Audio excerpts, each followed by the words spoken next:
People power. Our power. People power. NUP. Everywhere. Thank you very much, ladies and gentlemen. Please resume your seats. We praise the Almighty God that we are here, alive and kicking, still hungry, still angry, and still moving forward.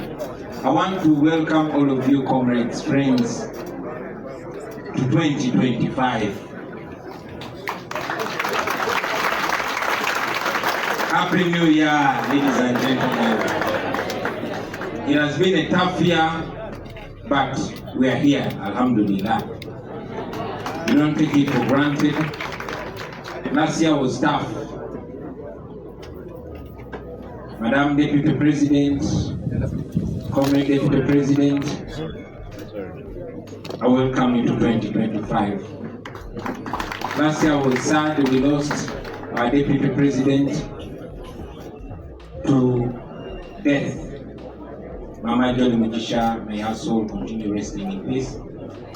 And we also, in a way, lost another Deputy President to corruption.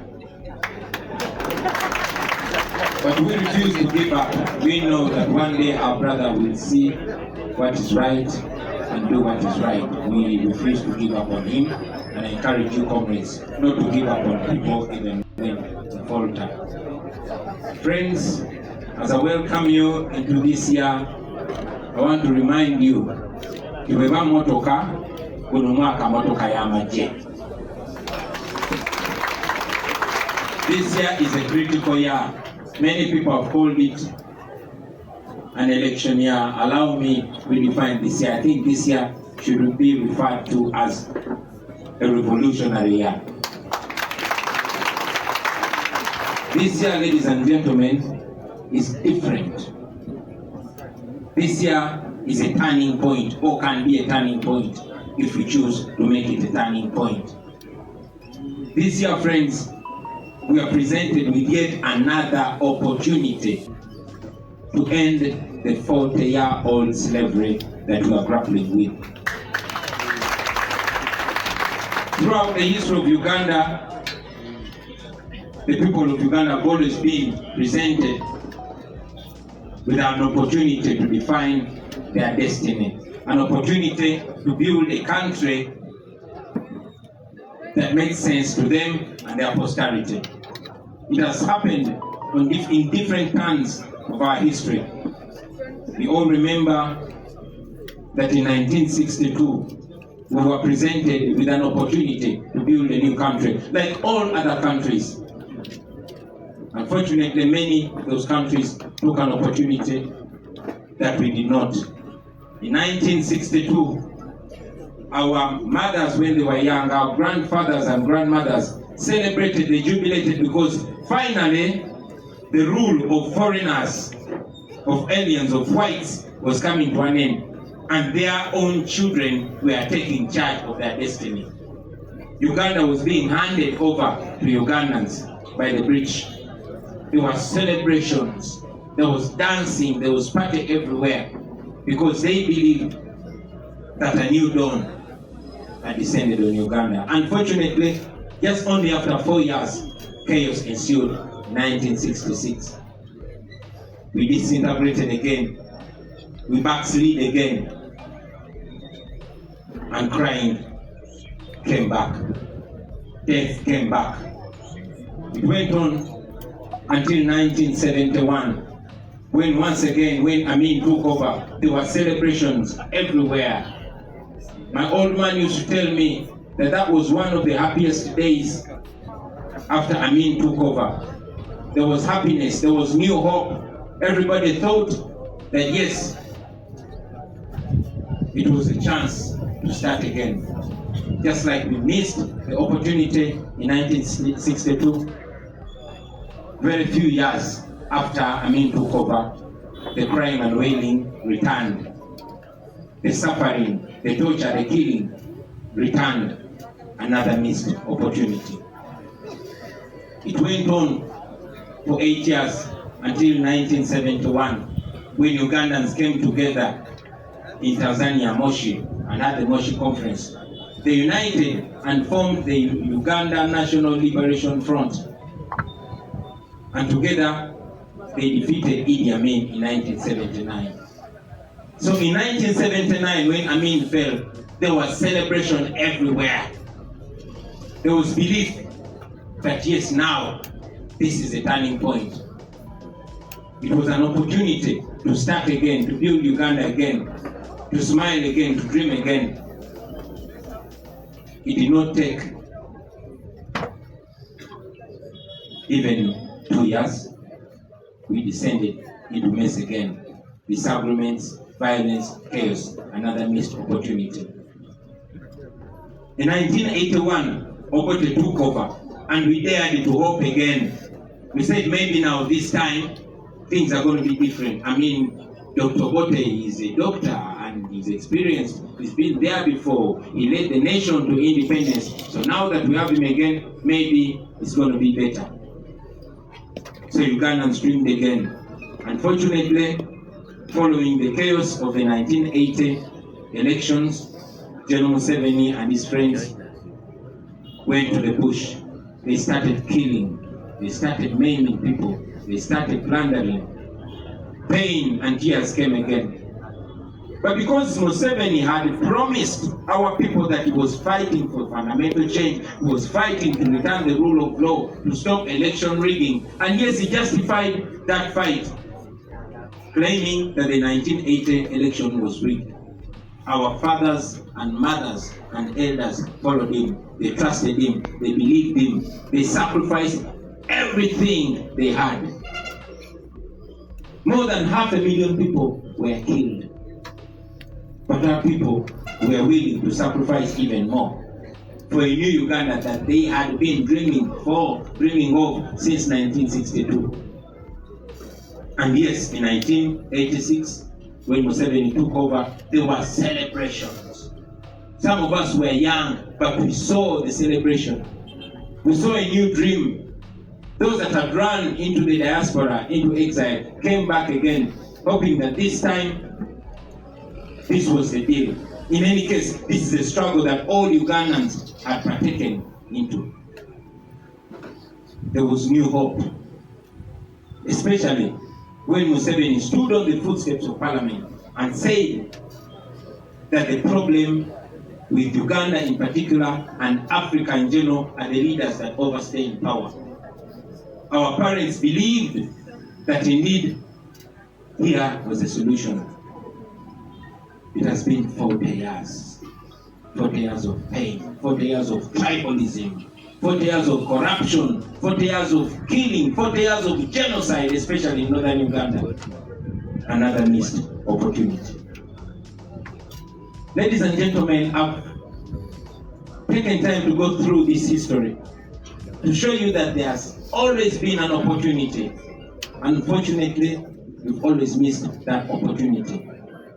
But like we've been taught by our parents and by the scriptures that hope is the most important thing that humanity must hold on to. Here we are again, ladies and gentlemen, to emphasize on that hope.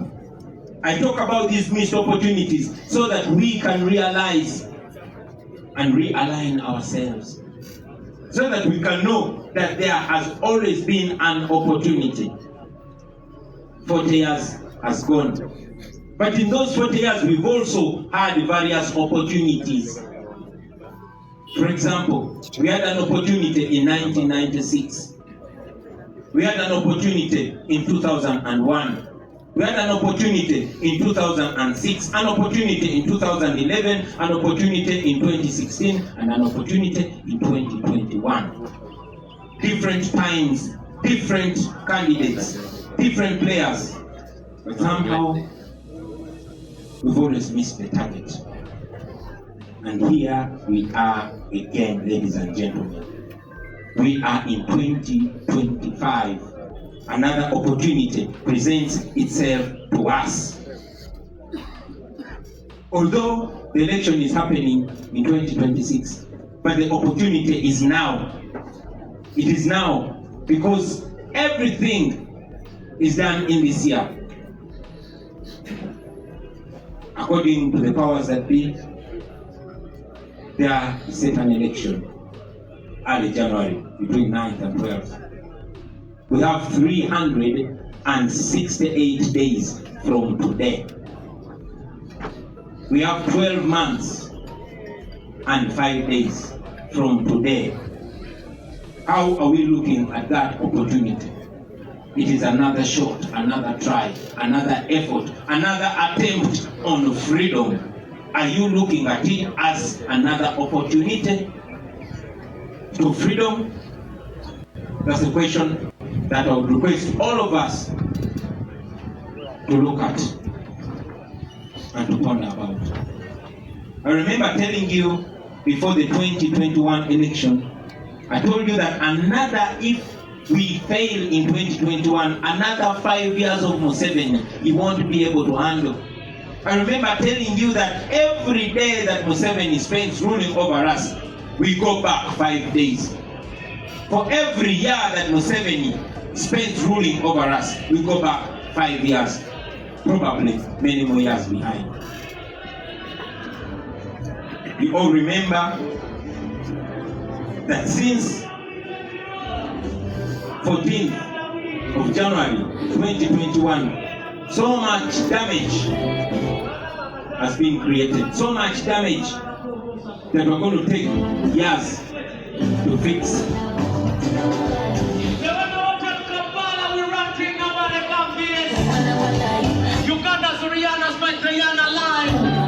Don't mind that.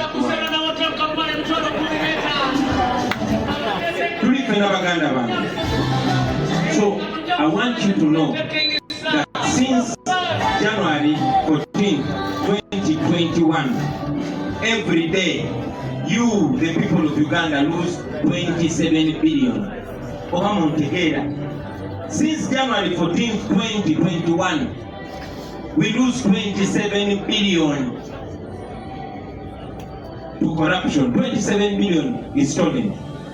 Every day, not every week, not every month, every day. That's a total of 10 trillion. And this is according to the IGG, a government employee. We could be losing more, but according to the IGG, we lose 10 trillion in corruption. That means we lose 27 billion every day. That means in 5 years we lose 50 trillion. Have you come to think about that? 5 years of Museveni, we lose 50 trillion. Now, let me break it down a little more. According to the regime, government spent 42 billion to build Kawempe Referral Hospital and 37 billion to build Chirudu Hospital. So if we are to build a Chirudu Hospital or a Kawempe Hospital, if we are to build a Chirudu Hospital in every district,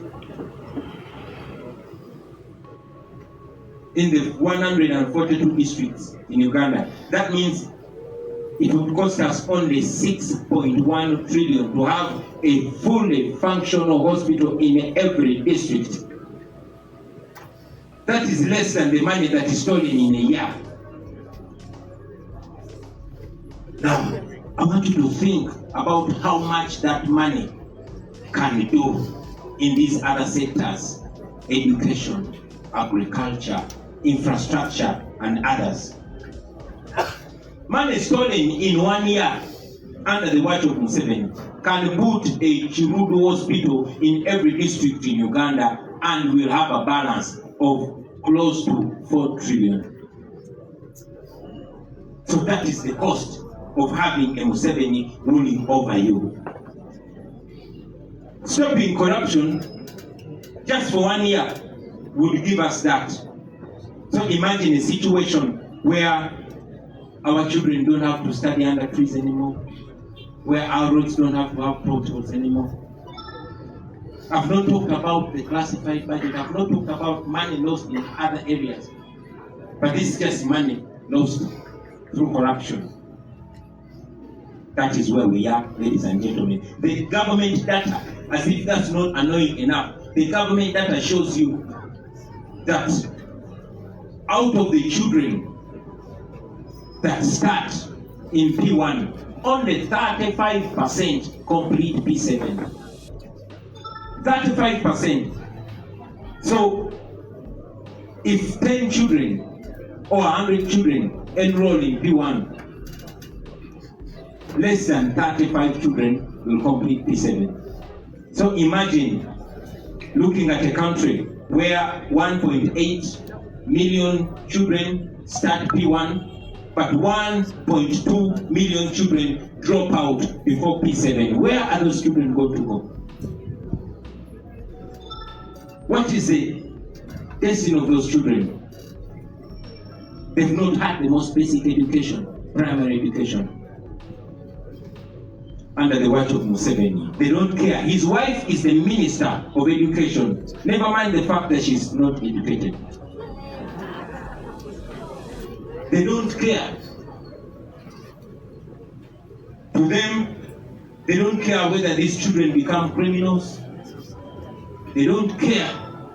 Their only solution is to build more prisons and to empower their family members to start up agencies that will ship our children to Arab countries to become modern day slaves. That is where we are as a country, ladies and gentlemen. So imagine in 5 years of Museveni, you will have 6 million children dropping out of school before P7. This has been happening for the last 40 years. I'm only talking about 5 years of Museveni. The damage gets worse and worse. The same regime spends close to 3 billion shillings every day on Museveni's household. Close to 3 billion. But again, the same regime spends less than 20,000 on every child in UPE. Less than 20 for the year. Every day, the government spends close to 3 billion on Museveni's house. But the same government spends less than 20,000 on every child in UPE the whole year, 12 months, 365 days. Now, looking at that, ladies and gentlemen, you would be shocked when you find these our children snatching phones. So when you catch a child stealing your lights or trying to pickpocket on you, yes, you can be angry. Yes, you can punish them. But please understand the cause of the problem. Understand where this problem comes from. And as you clap your hands, I want you to know that you are the solution, ladies and gentlemen. That is why we are here. That's why we do what we have to do to ensure that the future of our children is not compared to only 10 chapati Rolexes. Rolex ya maker. Yapi. Asachido. Katikwe kuba kafananyi. Omwana wa mwinvesinga mu Rolex 10. Oba sente za boda ekuje magero kutusa wano bekuja wano kutuse na mugongo. That is a government that rules over you. And unfortunately, they have no plan to change because they don't care. Not that we are broke, not that we don't have the money, but they don't care. Every year, we lose 62,000 women and children. All this can be avoided. It can be avoided, but it won't stop because these people don't care. Like I said, we have the money, but they have other priorities. They have a lavish lifestyle to maintain. You know, they need to host birthday parties. They need money to compromise political opponents. They need money to give out service awards. They need money. So the future of Ugandans does not care because they need money to buy properties abroad. They need money. That is where we are, ladies and gentlemen. So we are here because those things hurt us. Some of you might be comfortable, but that comfort is an illusion. We need a situation where our patients don't have to sleep on cement in hospitals, where our children don't need to study under trees. So friends, we can go on and on and on about these, our challenges. But since it's a new year, we reflect on the problem, but we must point to the future, point to the solution. What is the solution? Power. We are here because we want to get power. Not the small power that you have, you MPs, you councillors, you chairmen, you mayors. Yes, that power is helpful. Maybe we wouldn't even be talking about the things we talk about today. But at least we have that legitimacy given to us by the people of Uganda. Just yesterday you saw this drunkard son of Museveni tweeting all kinds of nonsense. He even said that you would cut off my head. Coward. You have seen it. I even saw him. Namulabenga gamba patunguze ebisiyaga. Mwakirabye? Yes. Temunaba kyogerako. Era bannamawulire temugenda kyogerako. So friends, like Kwame Nkrumah said, seek ye the political kingdom and the rest will be added unto you. We need to get that power and use it to do good to our people, because power, as you know, is a double-edged sword. When good people, like the Bible says, have power, the people celebrate and will be happy. But when evil people have power, the people will cry and hear. So we need to get that power and use it for the benefit of our people. That is why we are today, ladies and gentlemen. This year, I want us to focus on getting power at all levels. Power at LC level, at youth level, at councillor level, at MP level, and most importantly, at presidential level. That is a solution. That's the solution, ladies and gentlemen. I want to call upon all of you friends to get our hands dirty. To you, the leaders, the politicians, to you, the lawyers, the engineers, the teachers, the border riders, you, the foot soldiers, you play a big role. Comrades in the diaspora, the educated, the uneducated, the young, the old, the male, the female. Let us all fold our sleeves and get to work. Let us do everything that we can. Let us use every tool that we can to get that power so we can use it to change things, to change the circumstances of our people. Let us use all manner of protests. Let us organize and agitate. Let us use the parliament. Let us use this election. Use the campaigns, everything that you can use so that we get the freedom that we want. You should never feel shy. You should never be embarrassed. You should never apologize for fighting for your freedom. So this year, let us make it a point to change things, because this is the most fundamental year, friends. Everything happens in this year. And the Baganda say, entamwe ulira chi? Entamwe ulira chi? Entamwe ulira muli okusooka mugukume ate mugukubiriwo ate gugukuze nnyo. I'm to send a message to the young people, the youth. 20th of this month, I want to encourage you to register, to vote. Don't only register, but get involved. Take this over. Take charge of this. Get involved and vie for all these elections. I've said it many times. This is not only to the youth, but you people are the majority. Mwenyigire mu kubyokulonda bino mwesimbewo muvuganye. Mwesimbewo muvuganye. Temwekiririra. In every position. Neyo gye mulaba abakulembeze nga bali corrupt. Challenge.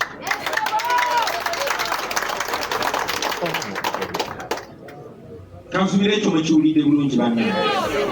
Stand for those offices right from LC1 all the way.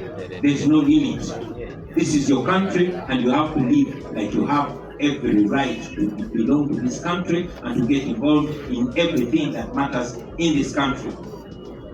For those of you that are running under MEP, I want to encourage you to connect with the people. I'm saying it to you here. It is not a matter of knowing the president or having a connection with the president.